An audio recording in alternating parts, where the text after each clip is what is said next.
বাবা। হ্যাঁ আমি না আসছি। হ্যাঁ মা, হ্যাঁ মা, এসো, সাবধানে যেও, ঠিক আছে? আরে ও নাতবু, বলছি একেই তো হাতে ব্যথা, তারপরে এত সমস্ত কাণ্ড কারখানা হয়ে গেল, ছেড়ে দে না, আজকের দিনটা না হয় নাই বেরোলি। বরং আমি আর খোকা যাই না, তোদের দোকানে একটু গিয়ে বসি। হ্যাঁ সেরকম বুঝলে না হয় মহারাজকেও নিয়ে যাব। না না, তা হয় নাকি কখনো? আমিই যাব, আর কাজ সেরেই আমি তাড়াতাড়ি চলে আসব। আমার গাটাও একটু ম্যাচ ম্যাচ করছে আজকে। না না না, সে আবার কি কথা, তাহলে তো তোকে একা ছাড়াই যাবে না। দাঁড়া, আমি মহারাজকে ডাকছি। না না ঠাম্মি, না, ওনাকে আমার জন্য শুধু শুধু বিব্রত করার কোনো দরকার নেই। আমার তাতে আত্মসম্মানই লাগবে। তুই এখনো চিনলি না? আমার মহারাজ রাগী, কিন্তু মনটা একদম অন্যরকম রে। আচ্ছা তুই দেখলি না, তোর জন্য একটা দরজা ভেঙে ফেললো।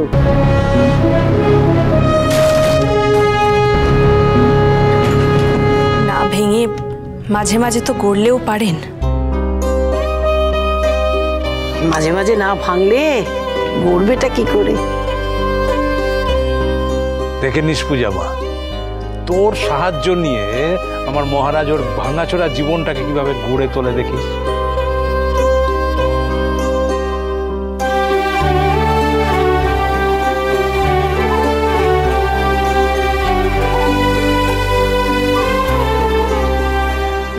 আমি আসি বাবা। হে ভগবান, উনি আজ এত তাড়াতাড়ি উঠে পড়েছেন। ফুটপাতের দোকানে যাচ্ছ বুঝি? আশ্চর্য, কেউ কথা শোনে না। তোমার মাকে সেদিন বলে এলাম তোমায় যেন এই ফুটপাতের দোকানে না ডাকে। বাড়ি সামলানো, ঘরের কাজ সামলানো, বাইরের কাজ সামলানো, ওই দামাল উড়নচণ্ডী বর সামলানো একজনের পক্ষে কখনো সব সম্ভব? তেমন হলে তো তোমাকে বাড়িতেই রেখে নিলে পারেন। মায়ের সাথে তো কথা হলো, মা তো একবারও বলল না যে মায়ের মিসেস পূর্ণিমা মুখার্জির সাথে দেখা হয়েছিল।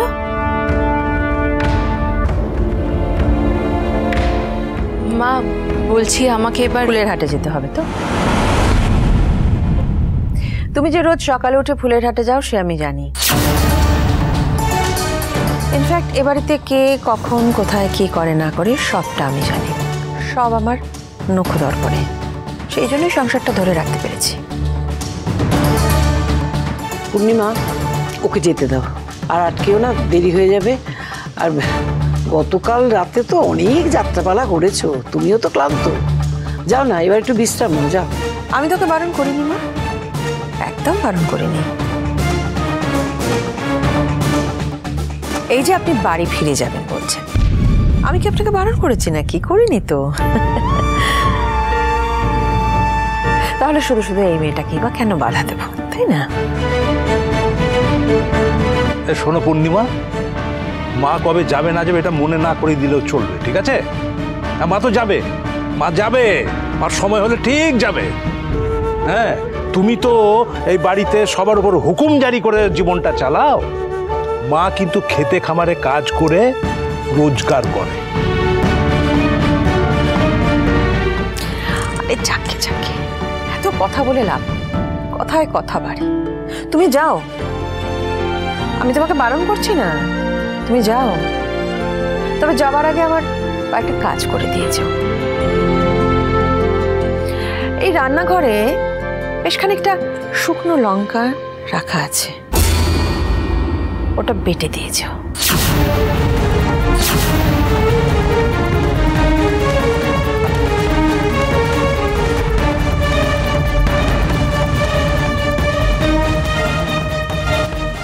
পূর্ণিমা, পূর্ণিমা, আরে ফুলের মার্কেটের একটা নির্দিষ্ট সময় আছে, সেই সময়টা পেরিয়ে গেলে তো কোনো ফুলই পাবে না। ও সময় আটকে গেছি জানো। বর্ষাকাল দেখো না, লঙ্কাগুলো কিরকম নষ্ট হয়ে যাচ্ছে, সাদা সাদা হয়ে গেছে। এগুলো বেটে না রাখলে চলে বলো? এই দেখো, এই হলুদ, এই ধনে, এগুলো বেটে না রাখলে সব নষ্ট হয়ে যাবে না। জিরে, পোস্ত, বাবা, এত তুমি কি মশলার ব্যবসা করছো নাকি? কিন্তু দারুণ বলেছেন মা। দাঁড়িয়ে রইলে কেন? ওই যে মিক্সি, যাও আর বাটতে শুরু করো। এত মশলা বাটতে গিয়ে ফুলের হাটে গিয়ে আজ আর ফুল কেনা হবে না। আজকের ব্যবসাটাই মাটি হলো বেচারির। কি হলো, দাঁড়িয়ে রইলে যে? কি সর্বনাশ! আচ্ছা, এই লঙ্কা, হলুদ, পোস্ত, জিরে এগুলো সবগুলো বাটাবে নাকি? হ্যাঁ, আচ্ছা, আমাদের বাড়িতে তো চিরকাল দেখেছি ওই প্যাকেটের গুঁড়ো মশলারই চল ছিল। তো আজকে হঠাৎ তোমার মশলা বেটে খাওয়ার স্বাদ হলো কেন?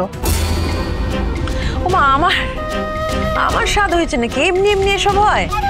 ডাক্তার আজকাল বলছেন, শুনতে পাচ্ছ না? ডাক্তাররা বলছেন যে গুঁড়ো মশলা একদম রান্না করবেন না। দাঁড়িয়ে রইলে যে, যাও। বলছি মা, আমি আপনার সব কাজ করে দেবো, আপনি আমাকে বেরোনোর অনুমতি দেবেন তো? আমাকে আমার ডালার দোকানে বসতে দেবেন তো আবার? ওমা, কেন দেব না? আমার কথার দাম আছে। ঠাম্মি, একটু শুনুন না, আমাকে একটু দেখিয়ে দিন না মিক্সিটা কিভাবে চালাতে হয়। আমি তো শিলনোড়া ব্যবহার করেছি, মিক্সিটা আমি চালাইনি কখনো। দেখিয়ে দাও। দে ওই কিছু দে। হ্যাঁ, এনে এইটা দেখে নিয়ে এরকম ভাবে বসাবি। হ্যাঁ, বসে গুঁড়ি দিবি। হ্যাঁ, দে দে দে।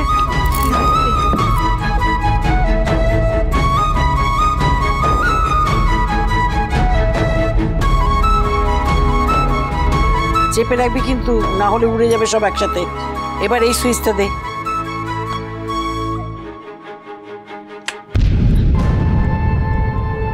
দাঁড়া দাঁড়া দাঁড়া, লাগটা কোথায়? দে আবার দে। চলছে না তো, খারাপ বোধ হয়। হ্যাঁ, ঠিক আছে, ছেড়ে দে তো, ছেড়ে দে। আমি ঠিক করে এনে দেবো, তারপরে না হয় তুই ফিরে এসে সব যা খুশি করিস। আজ আর তোমার মশলা বাটাও হলো না, আর তোমার ডালার দোকানে যাওয়াও হলো না। হেরে গেলে তো। আর জিতের তো কিছু নেই মা, আমি তো আপনার সাথে কোনো খেলা খেলছি না। আমি আমার কাজ শেষ করে তারপরেই যাব। কি করে?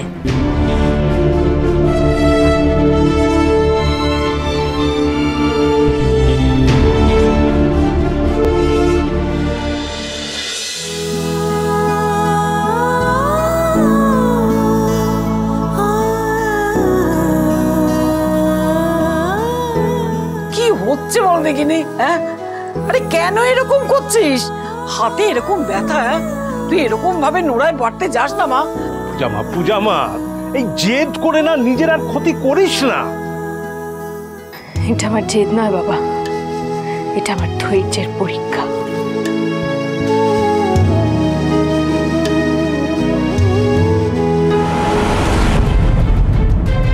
না, এভাবে তো পূজামাকে আটকানো যাবে না।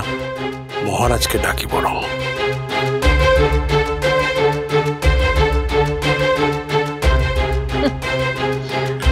বাবা গেল ছেলেকে ডাকতে। এই তো বলছিলি তোর গাটা ম্যাচ ম্যাচ করছে, কেন এরকম করছিস বলতো?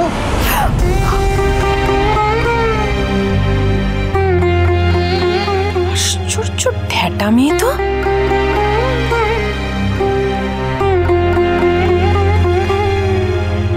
একটা মা তো তুমি নাকি? হ্যাঁ, আমি সবকিছু বাদ দিলাম, ভেতরে কি একটু মাতৃত্ব বোধ নেই? আমি ওকে শিলনোড়ায় বাটতে বলিনি তো মা। মিক্সিটা কালকে ঠিক হয়ে আসবে, ও কালকে বাটবে, আজকে বেরোবে না, এই তো বিষয়।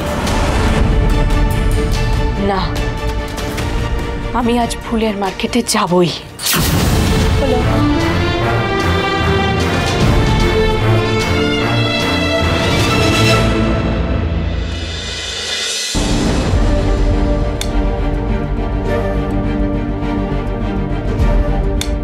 মহারাজ, হ্যাঁ মহারাজ।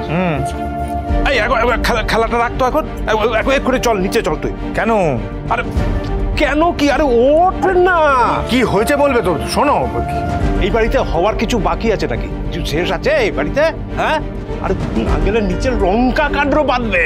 কেন, কি হয়েছে বলবে তো?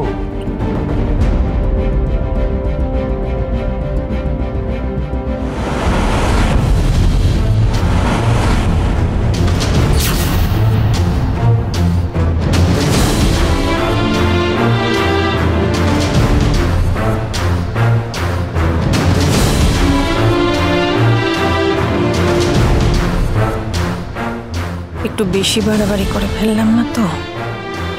তবে জেদ আছে মেয়েটার।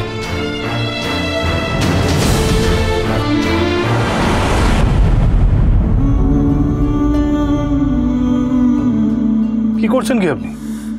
হ্যাঁ, শিগগিরই সব ছাড়ুন। আপনি আমার আর আমার শাশুড়ি মার মধ্যে আসবেন না।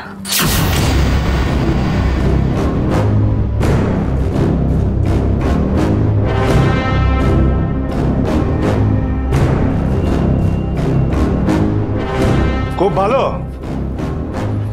খুব ভালো মিসেস পূর্ণিমা মুখার্জি। হ্যাঁ, আপনি আমার স্বাদ পূরণ করে দিলেন।